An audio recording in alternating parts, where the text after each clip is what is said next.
Hey guys, Thomas Lasuli Jr. here, aka Mustached Tom, and I did make that video about ending reviews, but I guess my determination outweighs that, so yeah. Still going at it with the movie Anon, featuring Clive Owen and, can't read the woman's name with the blurriness of the picture I got, but, yes, as he plays a character named Saul, and it starts with a movie quote and goes into this scene where we start seeing Saul scanning people until he comes across a woman who has an unknown origin. It does not display her information. So he goes into this office to see this man, and they talk about what happened to his son.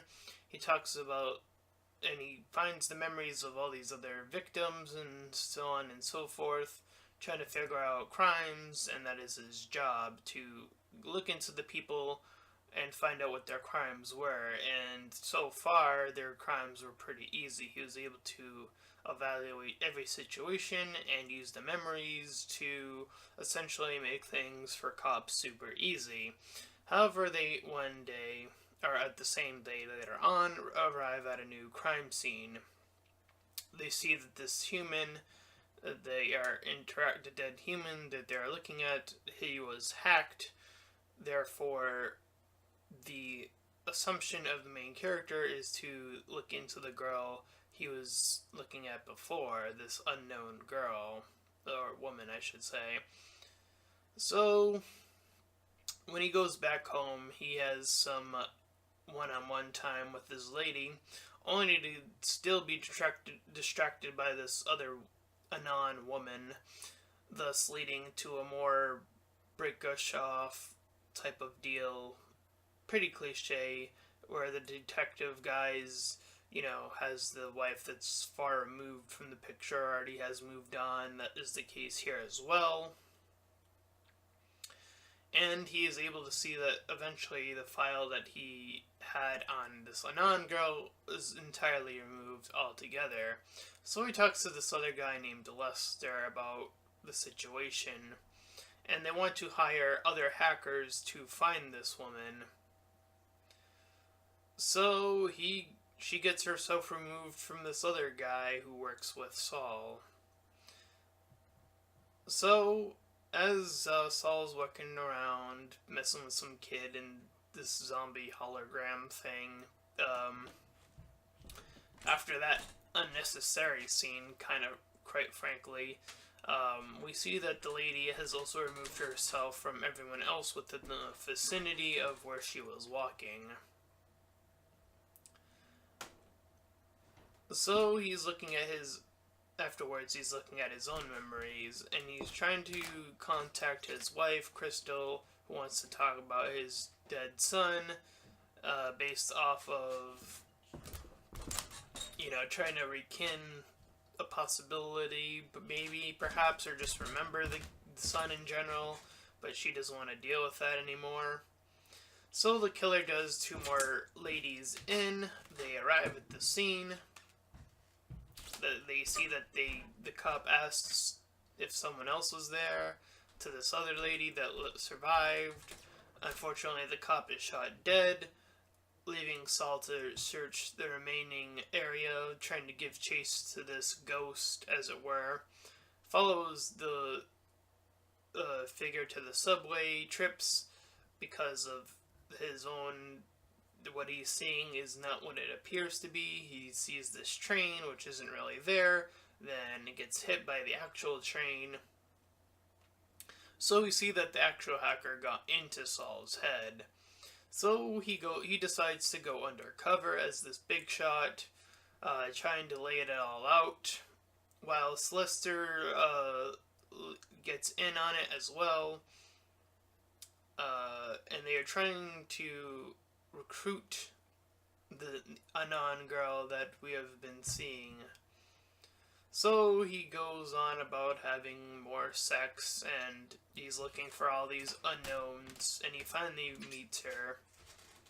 And he has a secret code knock that doesn't really add much or subtract anything regardless. He brings the mysterious Anon girl to his house. Lester is able to find a proxy, but that doesn't necessarily mean he's able to pinpoint everything about her still.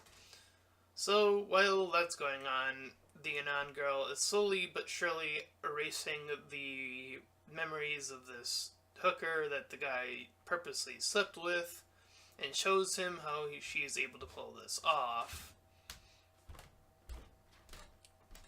So he almost gets shot, but she runs off, and they hire a specialist to get in on this as well, more than one. So they end up watching her, and they try to see what she's up to. She doesn't really do much of anything at this point in time. They watched her all night, still not getting a location. But the killer does strike again, this time with Jasper himself.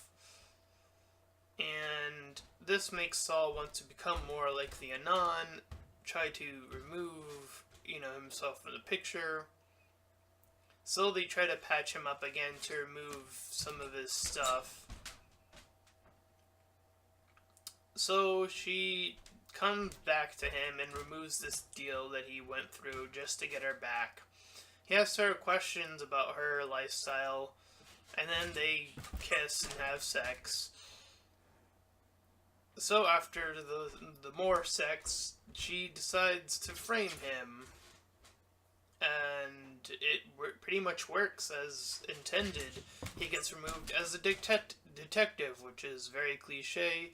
He's able to, of course, remain on the case on the down low. It's assumed that she killed Lester as well, but she warns him that if he gives chase to her, he will end up dead.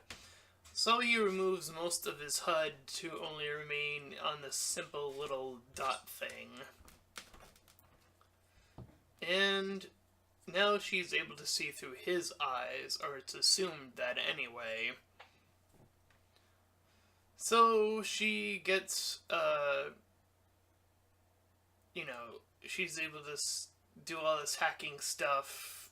He's seeing all this different stuff that isn't really there, from a human to a dog to rats, so on and so forth, making him relive the moment where his son died, and then removing files and adding things that aren't there. So he calls his wife to just get a picture, who she also no longer has a picture of him in her head. So he starts to open fire at an actual fire, which actually isn't there, but it's made to seem later on that he shot someone else. So he goes down an elevator that isn't actually there. He goes to a car, he gets in, he gets hit because he's seeing traffic, or he's seeing it empty, and he's getting told that it's empty, and then it's not actually empty. So, again, he gets framed, as I mentioned. He gets put home, put on to watch.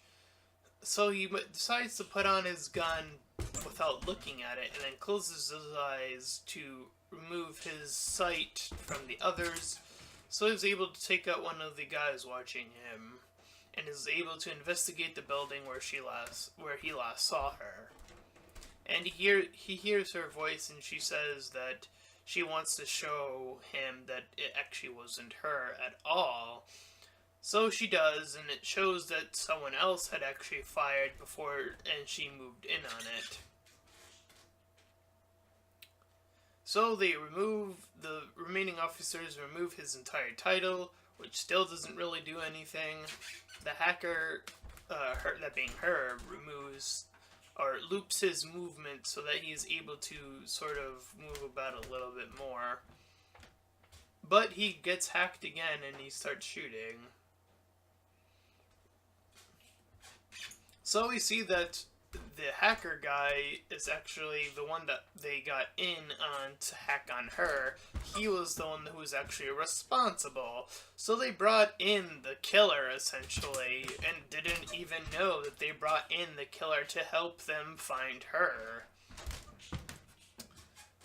So he is able to get him by using her hacks to see without seeing. So he shoots the hacker dead, and then she leaves. So afterwards, they do a little meetup after they go through the office. He gets his files back. And he meets up with her one last time, where she explains there is a way to disappear, and that's by splitting apart her, files among the algorithm and all the other people. I guess that's how they put it in this movie. And furthermore, he claims to her that the more and more you try to hide, the more attention you attract anyway, even more so than if you show yourself off. But she retorts back to him that it's not about hiding some sort of secret, it's about being nothing. It's about not being seen at all. And then she vanishes from his file once again, and that is the end of the movie Anon. The acting in this is pretty stale. It's kept pretty, the emotions are kept pretty almost, I want to say, robotic. And it doesn't really ever explain, how this procedure works, how they're able to get this technology that allows them to see. It's more so about the actual investigations of this anonymous woman who was only being, set up by this other hacker who was even more skilled. So we don't know which one was doing which parts for the most part. It's a pretty slow-moving movie. The pacing is a little bit slow, that is. This definitely is a slower Clive Owen movie. He's usually associated, at least from the movies I've seen him in, more action-oriented movies, so it's a bit interesting to see him in a more slower role, a more investigative type of role. It does deal with a lot of cliches, and the lack of emotions is a little bit odd. Again, it's not really explained why that's necessary, but nonetheless, I think it is a bit interesting, even with all that put aside. I think the red herring of it actually not being her was a pretty good setup. And it made it even more interesting when it turns out that they actually brought in the killer and had no idea that they had done it. I thought that was pretty clever of the people who put this together. So, I think it's a 6 out of 10. I think the lack of emotions hurts it a little bit, and the pacing hurts it just a little bit, but not by much. It's a pretty solid movie other than that. Again, it takes a bit to get into, so if you're not a fan of slow-paced movies and this more sort of, investigation type of movie, then it probably won't cut it for you. But I think it's okay at best. So, that is my review of the movie Anon. And if you enjoyed this review, then for goodness sakes, I hope I am back at doing movie reviews. What I said, I deleted that video already, so because I don't want to be associated with stuff that I'm going to be doing back at it again. Anyways, as I was saying, if you did enjoy this review, then please feel free to like, comment, and subscribe. Also, make sure to check out that link in the description. It'll head you over to my Patreon page, and any donation is greatly appreciated. And until next time, everyone, bye-bye!